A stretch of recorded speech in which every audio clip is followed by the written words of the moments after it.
പ്രിയപ്പെട്ടവരെ, നമ്മുടെ കുടുംബജീവിതത്തിൽ പ്രധാനമായിട്ടും ഉണ്ടാവേണ്ടത് ഭാര്യയും ഭർത്താവുമുള്ള സ്നേഹമാണ്.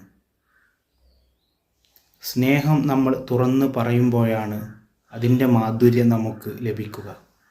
അടക്കിപ്പിടിച്ച സ്നേഹം ഒരിക്കലും ഒരാൾക്കും തിരിച്ചറിയാൻ സാധിക്കുകയില്ല.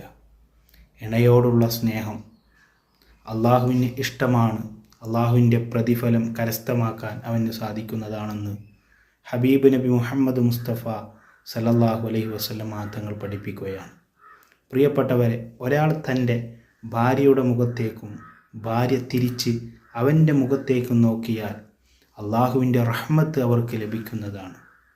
മാത്രവുമല്ല, ഭർത്താവ് തൻ്റെ ഭാര്യയുടെ കൈ ചേർത്ത് പിടിച്ചു കഴിഞ്ഞാൽ അവർ ആ ചേർത്ത് പിടിക്കുമ്പോൾ അവരുടെ പാപങ്ങൾ കൊഴിഞ്ഞു പോകുമെന്ന് ആദരവായ പ്രവാചകൻ നബി മുഹമ്മദ് മുസ്തഫ സല്ലല്ലാഹു അലൈഹി വസല്ലം തങ്ങൾ പഠിപ്പിച്ചു.